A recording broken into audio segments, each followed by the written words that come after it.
All right, well, I want to welcome everyone to this webinar. Dr. Bill, I'll let you go ahead and take control of the screen while I make your formal introduction.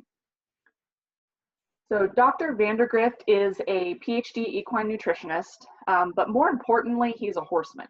So what that means for everyone here is that he actually understands the complexities of the equine athlete, and he understands the challenges that we as horse owners can find ourselves facing.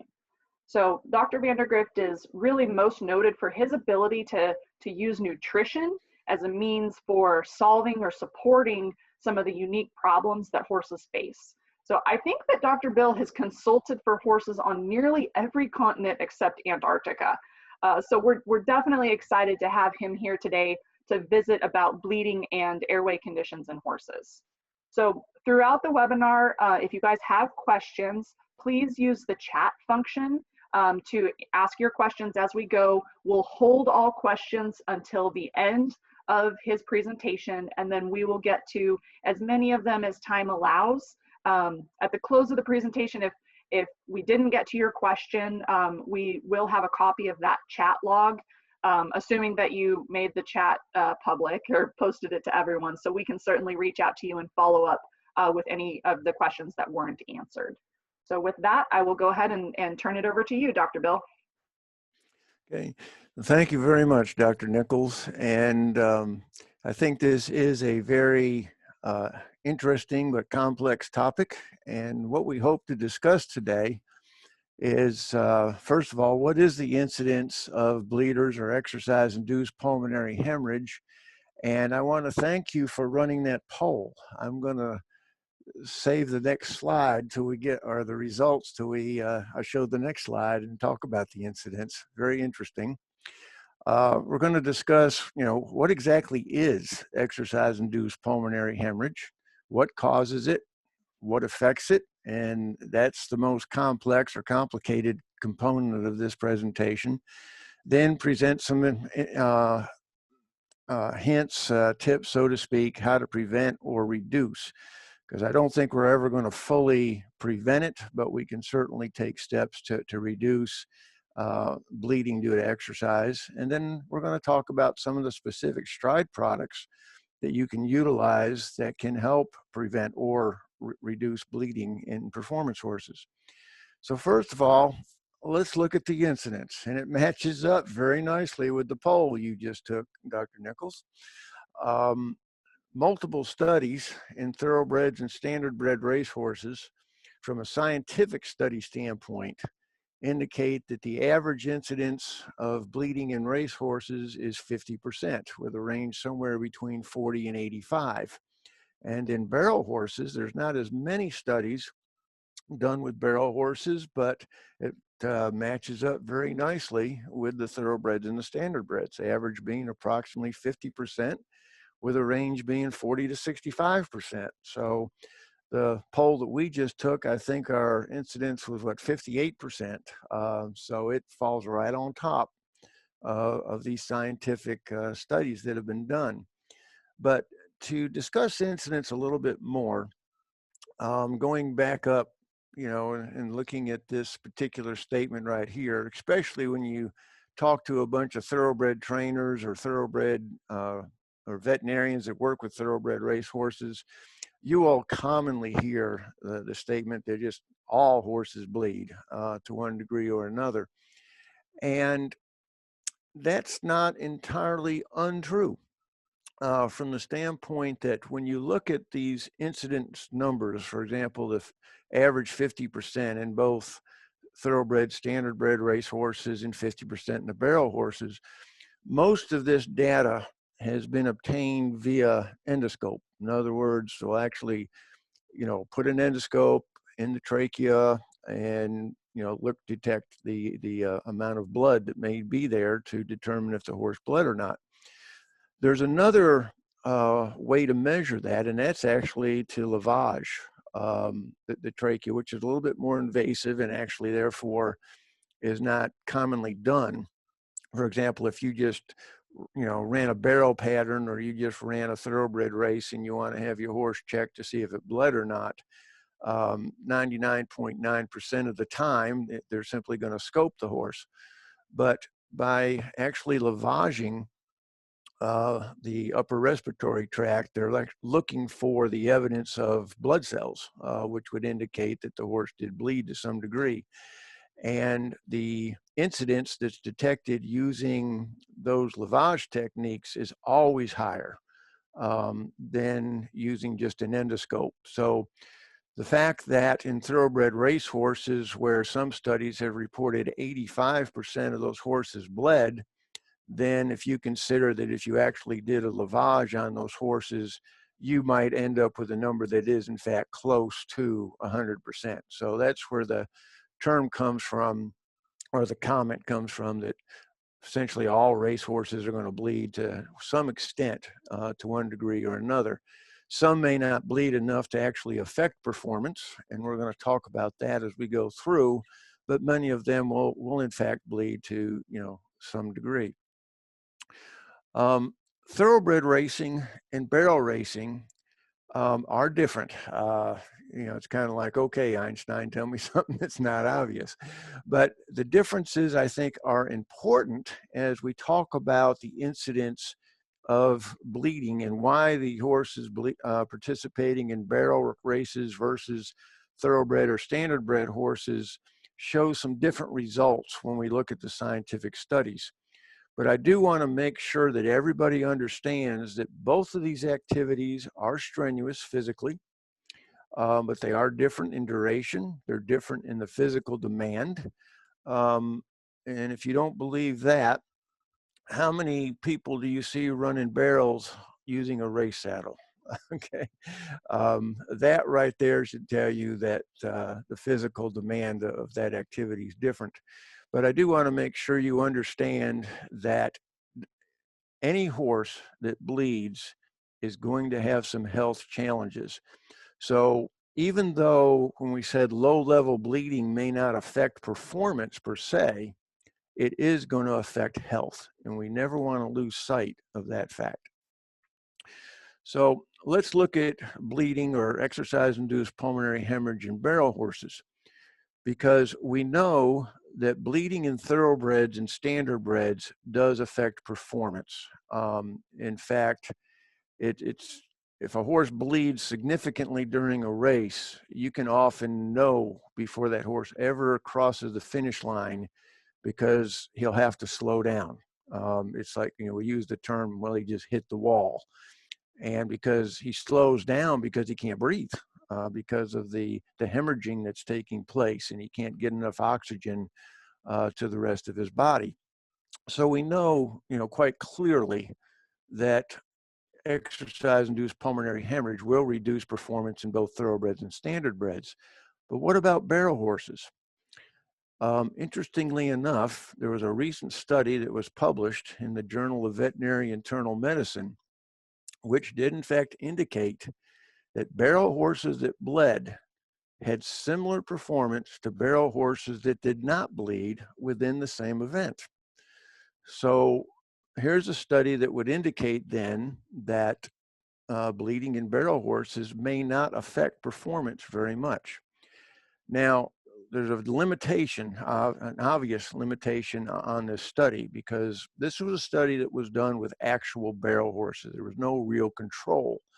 The research team actually went to various barrel races, got people to volunteer to participate in the study, and they obviously did an endoscopic exam on all of the horses that participated, and then with when it allowed and the owner agreed, they also did a lavage.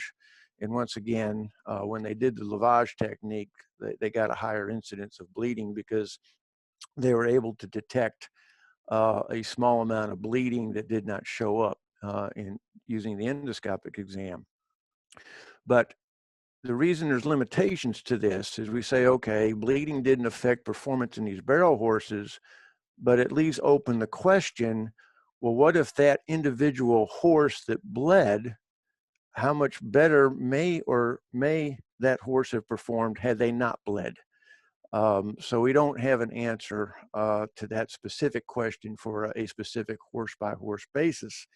And some of you that have had horses that have bled, you know, and especially if they've bled significantly, maybe, you know, saying to yourself right now, well, it affected my horse's performance, I know.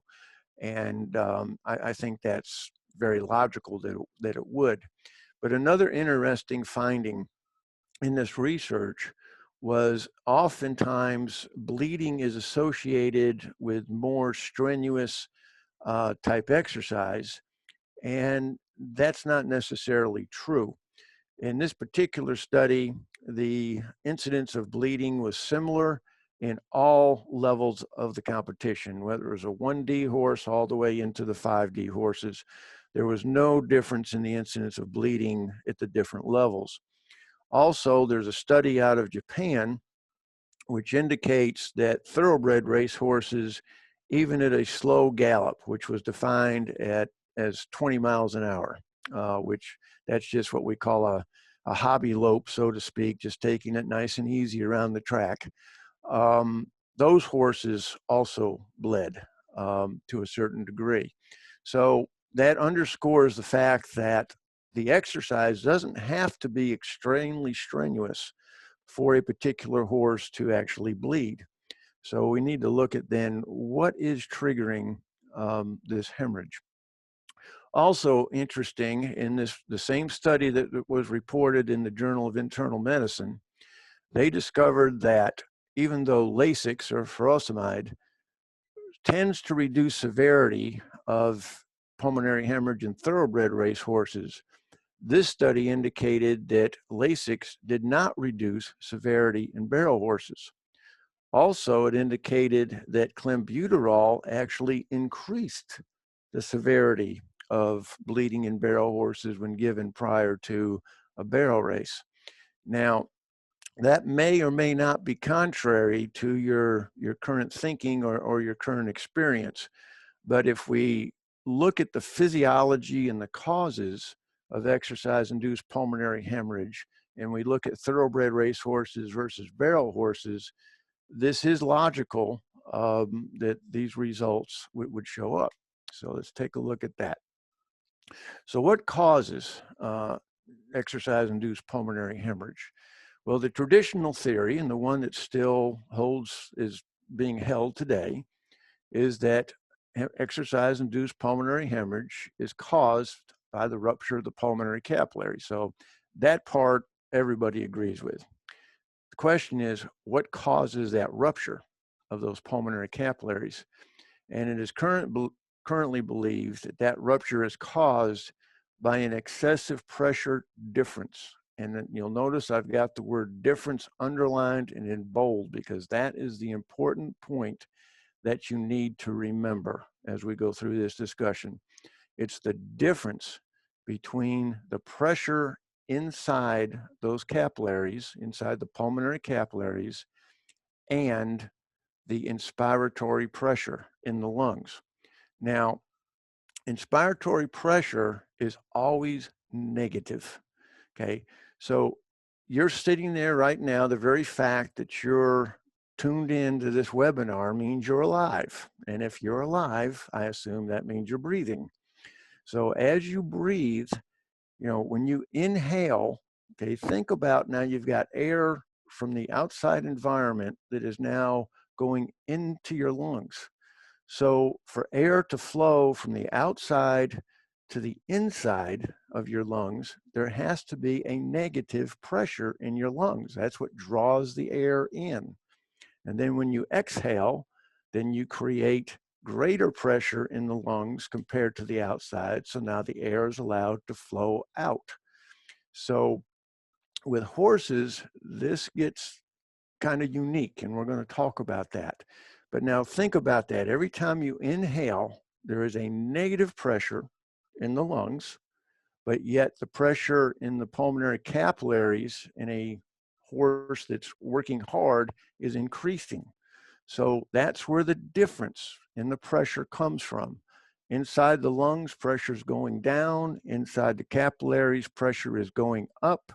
And sooner or later, that differential is going to be great enough to where the pressure inside the pulmonary capillaries is great enough to where it's going to rupture those pulmonary capillaries into the lungs because of that significant negative pressure in the lungs, and then hence you get bleeding. Okay, so what causes that excessive pressure difference? Is it due to the increased blood pressure in the capillaries? Is it due to an increased negative inspiratory pressure in the lungs? Is it due to the fact that the pressure in the capillaries is going up and the pressure in the lungs is going down, a combination of the two? Or is it something else? Well, I'm going to give you, just as a valid scientific answer that you've all received on the coronavirus so far. The answer is yes. Okay, now bear with me. Let's unpack this and you'll see what I'm talking about. Let's look at what happens when a horse begins to exercise. We're going to look at blood supply function, in other words, from the pulmonary capillary standpoint, and then we're going to look at lung function or inspiratory pressure standpoint. So from a blood supply standpoint, when a horse begins to exercise, the first thing that happens is his heart rate increases. That increase in heart rate in and of itself is going to increase blood pressure in those pulmonary capillaries to a degree. The next thing, which is unique to a horse, is you get a very significant contraction of the spleen, or splenic contraction. That's where your red blood cells are stored, or the horse's red blood cells are stored. So when you get this splenic contraction, you get a very quick and very large input of blood, red blood cells, into circulation. That increases blood volume and it increases the red blood cell count. That also then, because you have increased blood volume in combination with an increase in heart rate, that's going to significantly increase pressure in the pulmonary capillaries.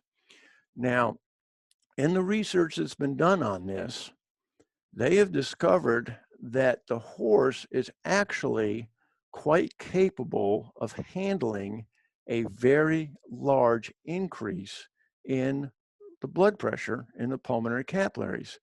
So the fact that we get exercise-induced pulmonary hemorrhage, or we get failure of those pulmonary capillaries, cannot be blamed simply on that increased blood volume or that increased blood pressure in and of and by itself. There's something else that has to happen concurrent with this increased blood pressure. So that goes back to a little pop quiz, right? Very quickly here. That goes back to what that we've already presented. That goes back to the differential, the difference between the inspiratory pressure and the capillary blood pressure. Okay, what else happens? Okay, in terms of blood supply. Now, basics of blood circulation. We all know that blood is pumped from the heart to the lungs. When it's in the lungs, that blood is oxygenated. So that blood then returns to, whoops, that's a misprint, sorry. If it's already in the lung, it can't return to the lung, I apologize. That should mean, it should say returns to the heart, okay? So blood is in the heart, it goes to the lungs, is oxygenated, it returns to the heart, and then it is pumped by the heart to the rest of the body. So complete systemic circulation, and then eventually returns back to the heart, and the whole process is repeated again and again.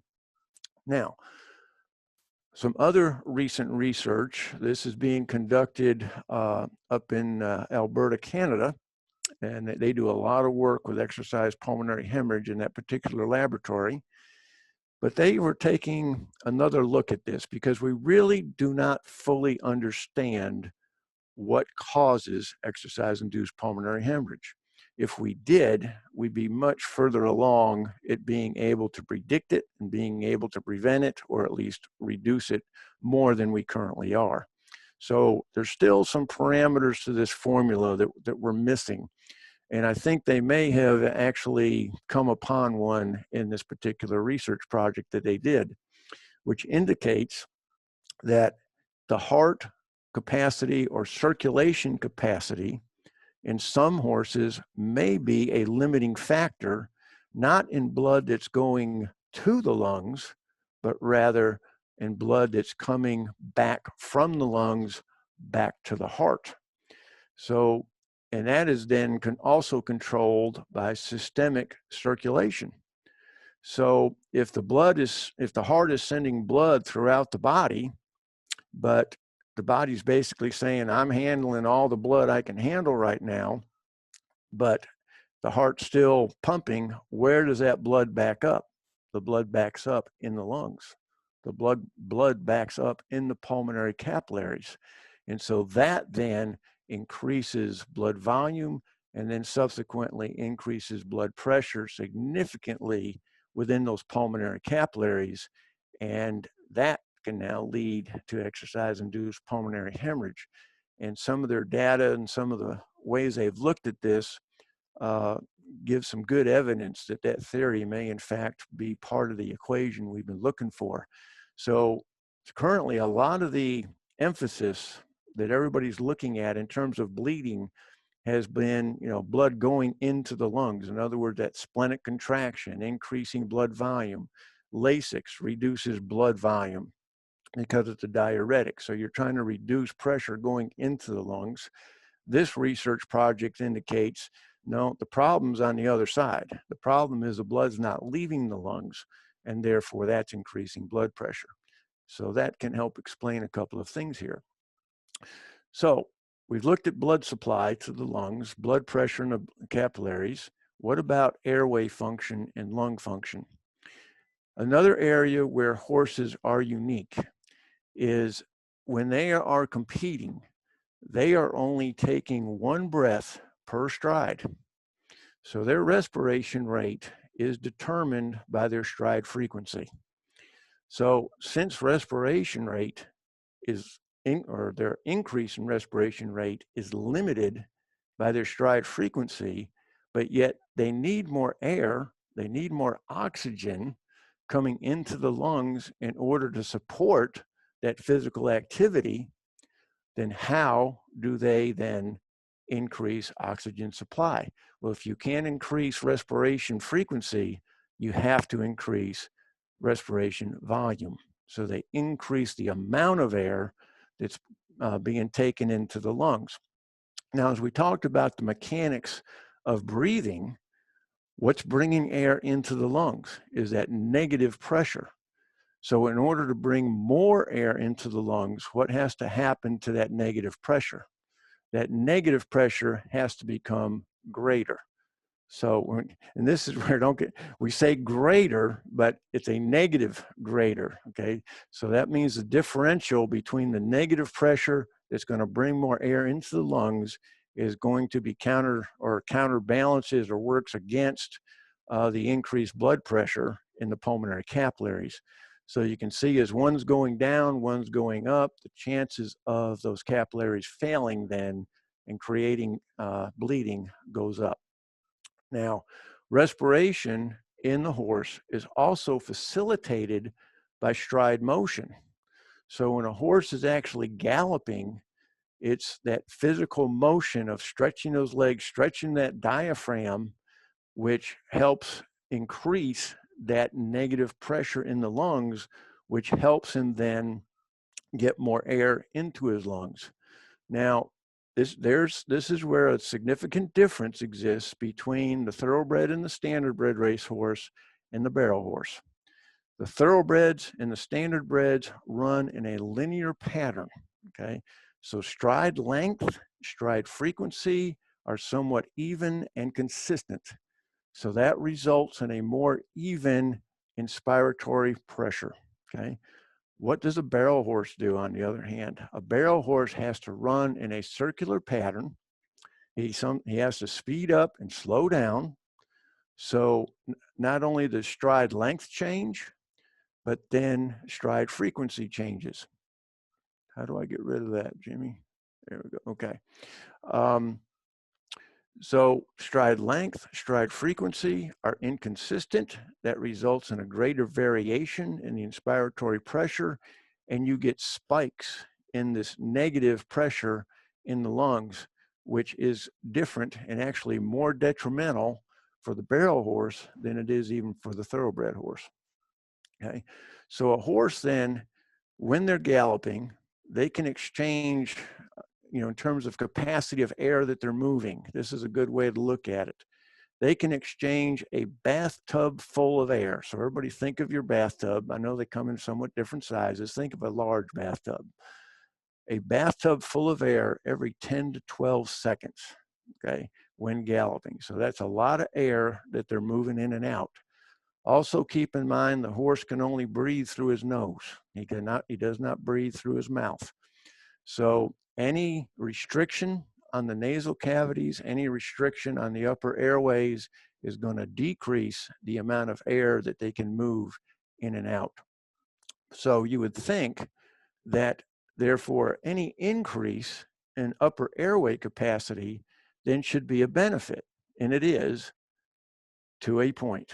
And this is related to the clenbuterol finding, okay?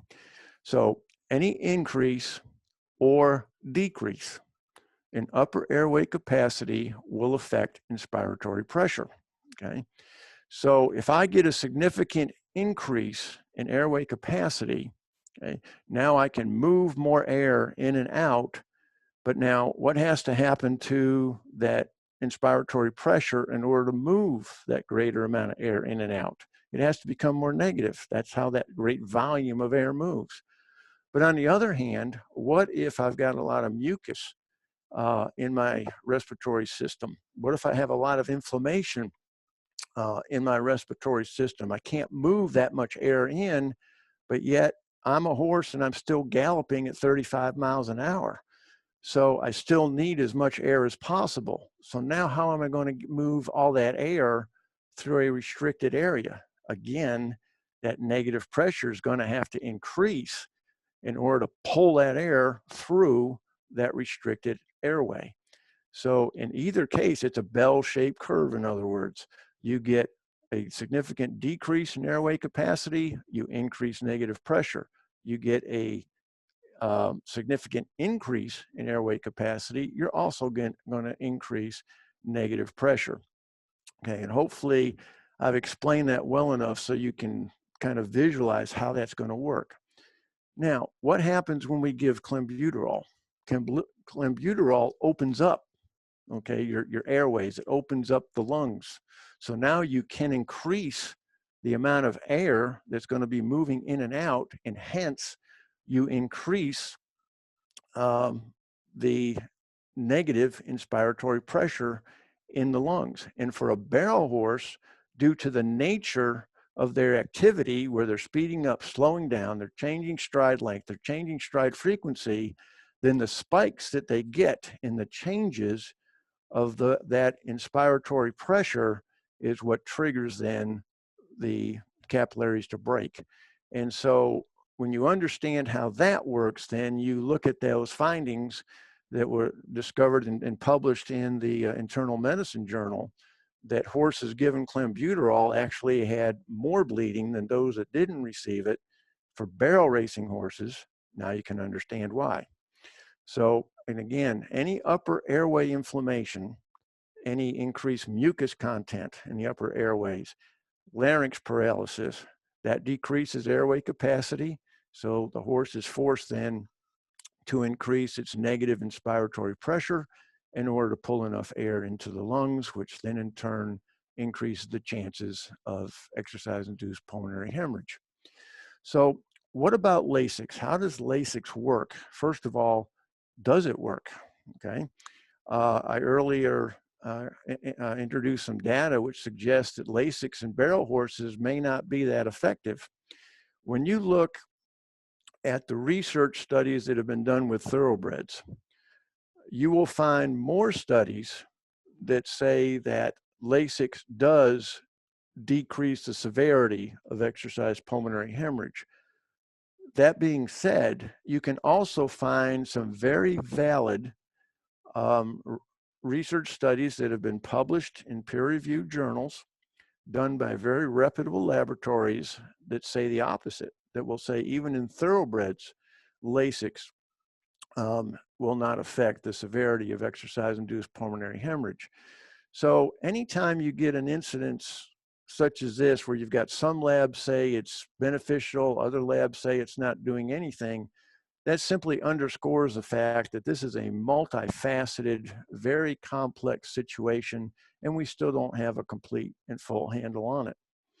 Now, in the United States right now, we're still allowed to use Lasix in our performance horses. In Japan, for example, Hong Kong, over in Europe, England, Ireland, you cannot use Lasix in race horses. In Japan, just to give you a little background on that, excuse me, let me get a drink of water here real quick. Sorry, folks. There we go. But in Japan, if you have a racehorse that bleeds great enough where blood is detected in the nostrils, so now if you use your bleeding scale of basically from 0 to 4, we're now looking at a 3 to 4. So we're looking at significant bleeding. But if you can visually detect blood in the nostrils of the horse without having to run a scope all the way down and detect a small amount of bleeding, it is required that that horse is given a minimum of 60 days rest and relaxation before he can even be put back in the training. And then once put back in the training, then obviously he's got to be conditioned to race again. So if he bleeds one time at that level, he's given considerable amount of time off, which for a lot of race horses means essentially the end of the career right there. Should you go through that process, give the horse time off and bring him back, if he bleeds at that level again, not only is it mandatory retirement, so he can't race again, you are not allowed to use that horse as a breeding animal. So whether it's a mare or a stallion, and that underscores the genetic aspect of exercise-induced pulmonary hemorrhage. So in essence, what happens many times is, especially with mares or fillies, if they bleed to that degree at one time, they're basically going to be retired. And if their pedigree is such that they would be a possible brood mare, then they become brood mares. So they don't totally do away with the genetic aspect of it because of that, but their incidence of bleeding is not as great as it is here in the US. They also use different training techniques as well, and that's a topic for a whole nother webinar. But we do know that in many horses, especially thoroughbreds and standardbreds, the administration of Lasix does help reduce bleeding in individual horses. And we know it does this because Lasix is a diuretic. And being a diuretic, it decreases blood volume, which then in turn results in lowered blood pressure in those pulmonary capillaries. And as I mentioned, there's conflicting research regarding Lasix's ability to reduce pulmonary hemorrhage. And in the barrel horses, it appears that it's not nearly as effective overall as it is in the thoroughbreds and the standardbreds. So what else besides negative inspiratory pressure and positive pulmonary blood pressure, what else affects the pressure or affects exercise-induced pulmonary hemorrhage? And one of those things is the pressure capacity of the pulmonary capillaries. So I think we've tried to underscore that it's the differential between the negative inspiratory pressure, the positive pulmonary pressure, which then results in those capillaries failing, breaking, and you get hemorrhage. But what if those pulmonary capillaries could withstand a greater pressure differential? In other words, it'd be just like taking a water pipe that, okay, if I've got a water pipe that's rated at 40 PSI or pounds per square inch, and I apply 250 pounds of pressure on that water pipe, it's going to break. But on the other hand, I can put a pipe in the system that can withstand 250 psi, in which case then it doesn't break. So what about the horse? What if we could take those pulmonary capillaries and increase their ability to withstand that pressure differential, increase their pressure capacity? We can do this by increasing the flexibility. So instead of rupturing, they simply expand and decrease, and they don't fail, they don't break. We can increase the numbers of the capillaries in the lungs. And by increasing the number of capillaries, we distribute that same amount of pressure over a greater surface area, which then effectively reduces the actual pressure on any individual capillary. That's essentially done via training and conditioning. Also, we can reduce inflammation, systemic inflammation. That also then is going to increase the pressure capacity of those capillaries. So whether we increase the pressure capacity or we reduce the pressure within the pulmonary capillaries, we're going to reduce the chances that we're going to get capillary failure, and therefore reduce the chances we're going to get exercise-induced pulmonary hemorrhage. So we can reduce that pressure, again, as we mentioned, not only the capillaries themselves, but if we increase the flexibility of the red blood cells flowing through them, okay? In other words, if I take a quarter and I try to run it through a water pipe, that quarter is not flexible. So chances of it getting jammed somewhere are going to be much greater than if I take a piece of soft flexible rubber, so to speak, and run it through there. Chances are that's going to keep right on going through that water pipe. And you can alter the flexibility of red blood cells. And so the more flexible those red blood cells are, the more easily they're going to flow through those capillaries. And the easier they flow through, the less pressure there is going to be associated with that blood flow. You can also increase the flow volume away from the lungs. Remember, the new research is indicating that getting blood away from the lungs can reduce the capillary pressure. Now, how are you going to do that? You would do that by increasing the flow volume throughout the entire body, not just the lungs, okay? And we're going to talk about that. So how do we reduce bleeding in these horses? First of all, can't forget some of the basics.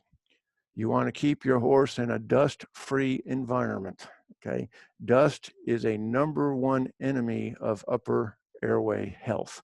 It's going to increase dust, increase mold spores, etc., are going to increase mucus production. They're going to increase inflammation of that upper respiratory tract. And you can lead into inflammatory airway disease, or can turn into recurrent airway obstruction, which is now the term that's being used for horses that have summer heave, so to speak, or asthma, as the case may be. So recurrent airway obstruction is more of a chronic condition.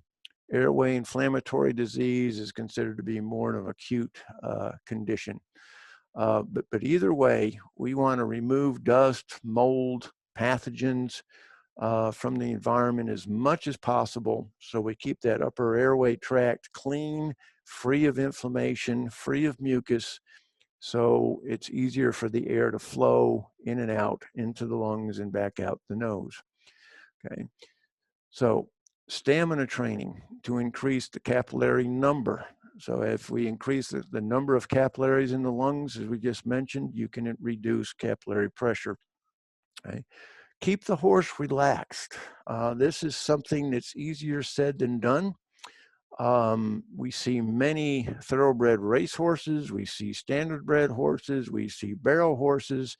They know what's about to happen. They get uptight, they get excited, and as they do, they release cortisol, which then stimulates an acute inflammatory response. So there you've increased inflammation, which is something you don't want to do, and that in itself is going to then increase that differential between the inspiratory pressure and the capillary pressure. So it's important to try and keep these horses relaxed as much as possible. And I mean, given the fact that horses, like people, they come in all different personalities and temperaments. Some that's not a big deal. Others, it's a significant effort to try and keep them relaxed. We can increase the flexibility of the red blood cells. How do you do that? Omega-3 fatty acids, nice and simple. And we'll talk about that in the next slide. So, and then we can increase the strength of those pulmonary capillaries. By increasing the strength, increasing the flexibility, we increase their pressure capacity. And then we also then want to stimulate systemic vasodilation. In other words, let's increase blood flow throughout the body. That in turn is going to do two things. That's going to reduce general blood pressure, but it's then going to allow that blood that was normally backing up into the lungs to now flow through the heart and flow through to the rest of the body.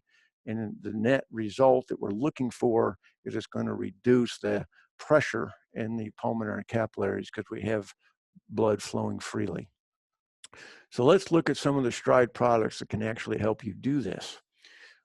We have what we call the Stride Bleeder Protocol, which it consists of two products used a little bit differently. We recommend that you use Lifeline, which is the plasma product that Dr. Nichols discussed, what was it, 2 weeks ago, I think. Lifeline will do two things. This is the product that's going to increase the pressure capacity of those capillaries. It's also going to reduce inflammation in the upper respiratory tract as well as throughout the body. So you would feed that on a daily basis. That is a product that needs to be fed that way. You can't feed it 2 to 3 days before an event and expect to have it in full effect that weekend, so to speak.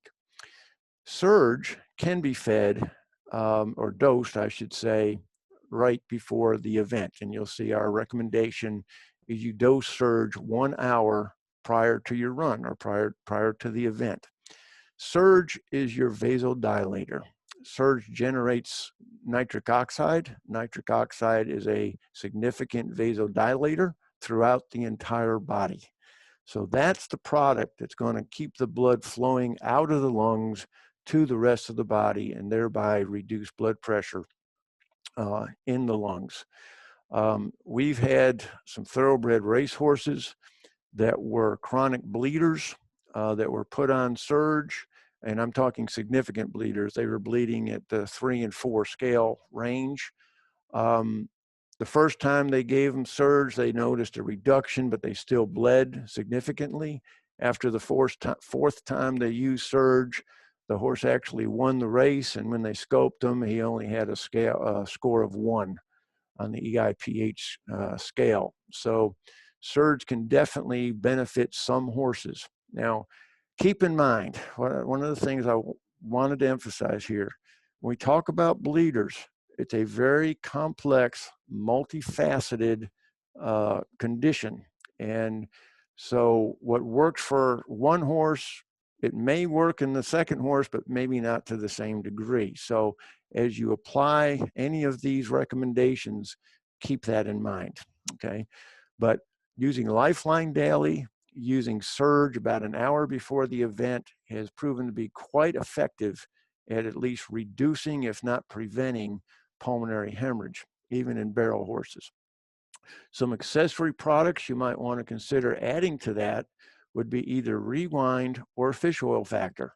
Both of these are omega-3 products. They're going to increase the flexibility of your red blood cells and allow them to flow through those pulmonary capillaries easier, thereby increasing the pressure capacity of those pulmonary capillaries. Now, if you've got general inflammation within the body, say your horse also has some joint issues, say he's got some upper respiratory inflammation, use Rewind. If your horse, on the other hand, has got some gastrointestinal issues and you're using the fish oil factor for that, then you can use fish oil factor. It will also help the red blood cells. So you wouldn't use both. You can use one or the other, and that would be how you would decide between the two. If you've got a horse that gets extra nervous, extra hyper prior to a run, you should try Engage Paced. We've had great luck with Engage Pace, getting these horses to focus on their job at hand, and therefore they don't get so hyper reactive. They keep their cortisol levels down, and therefore they're easier to manage. So once again, I've gone over, and I didn't think I was going to. Sorry, Dr. Nichols. So with that, do we have any questions? Thank you very much. Very good, Dr. Bill. Thank you so much. I did have a couple questions come in privately, and we'll get started on those and then give people some time to type any other questions into the chat bar. So the first one was asking whether or not it is safe to use Serge in combination with Lasix. Yes, because they have different modes of action. Both products potentially or ideally will reduce blood pressure, but they're doing it completely differently. Lasix is going to reduce blood pressure because it reduces blood volume, and it's a diuretic. So the horse urinates out extra water, and that's how you reduce blood volume. Serge reduces blood pressure via vasodilation. So you've got the same amount of blood flowing through a much larger pipe, so to speak. So it doesn't take nearly as much pressure then to get the blood to flow through. When you use the two in combination, we have done this. In fact, we've had many thoroughbred racehorses given Lasix and Serge in combination, and it's been very beneficial. Keep in mind that when you're strenuously working a horse, blood pressure goes way up. So if you're concerned about, well, if I'm giving Lasix and Serge and I'm dropping blood pressure, can I drop it too much?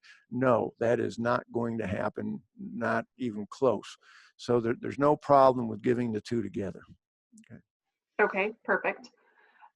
We had another question come in that says, so for a horse that bleeds, is it not recommended to do Venopulmin and Lasix together? If it's a barrel horse, of course, Venopulmin is clenbuterol. So if it's a barrel horse, I would tend to stay away from the clenbuterol based on the research findings that we currently have. Okay, and then just to clarify, someone else had asked what supplements have clenbuterol, and we might just want to clarify what clenbuterol is. Okay, well, Venopulmin, clenbuterol is the same thing. It is a prescription drug, so you're not going to find it in any dietary supplement.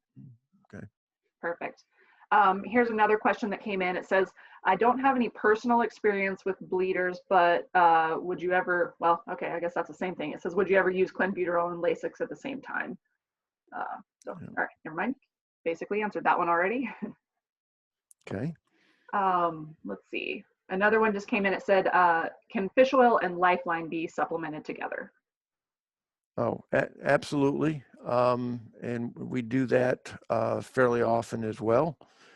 So if you're, say, already using fish oil for gastrointestinal purposes, and actually Lifeline also has gastrointestinal benefits as well as respiratory benefits. So yes, no problem feeding the two together. Again, different modes of action, and they will complement each other. Okay. And then the last question, would you recommend switching to Serge and using that instead of clenbuterol or Venopulmin?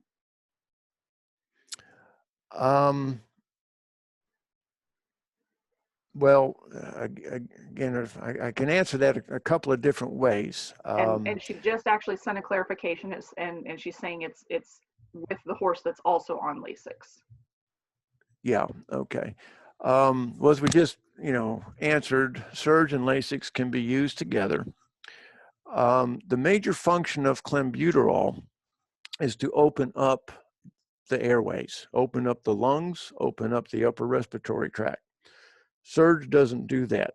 Okay, Serge provides anti-inflammatory properties, but its major property that we want to take advantage of here is its vasodilation properties, and thereby increase the ability of the blood to flow through those capillaries, without restriction. So, from the standpoint, could you use clenbuterol and Serge together? Yes, you could, because they do have completely different modes of action. They're addressing different components. But again, I go back to the research study that was done suggesting that venipullmin / clenbuterol may actually make exercise pulmonary hemorrhage worse in barrel horses. And I think it's due to the nature of the barrel race, where the stride length, the stride frequency, the bending around the barrel, all of that results in much greater spikes, differential spikes in that negative inspiratory pressure, and therefore increases bleeding in barrel horses.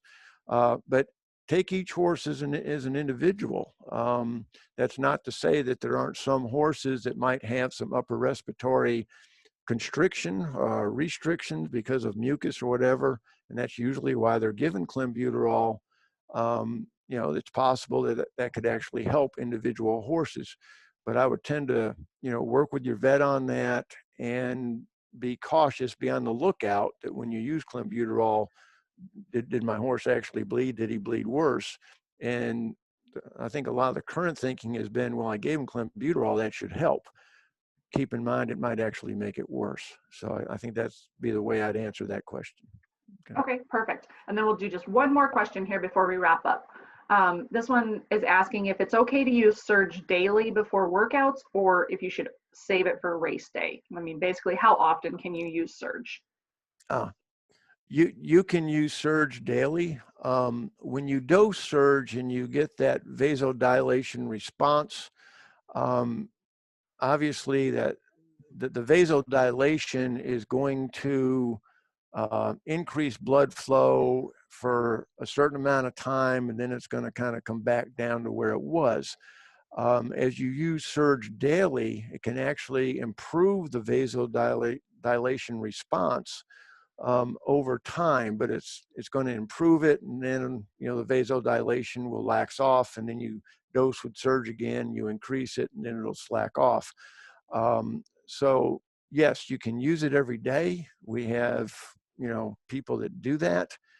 The timing of when you give it, though, you want to give it 1 or 2 hours before the event or your training episode. So if you dose Serge at 8 o'clock in the morning, but you're not training till 2 o'clock in the afternoon, you're not going to get as great a benefit as you would have if you dosed it at 8 o'clock and you train the horse, before 10 or 11. So the timing is also comes into play on that.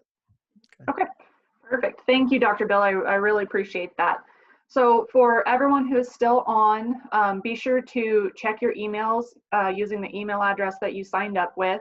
We will be sending out an email with a replay link to the webinar, just in case there's anything that we discussed that you want to revisit later down the road. You'll have the ability to do that. And then also in that email, there will be a discount code in there for products that we talked about today. So I want to thank everyone for attending. Just as a reminder, we will have another session airing tomorrow, Friday the 24th at 3 o'clock. And I will be talking about equine diet balancers during that topic. So with that, I want to thank you all for attending, and definitely go check out our new podcast, The Feed Room Chemist. So everyone have a wonderful day.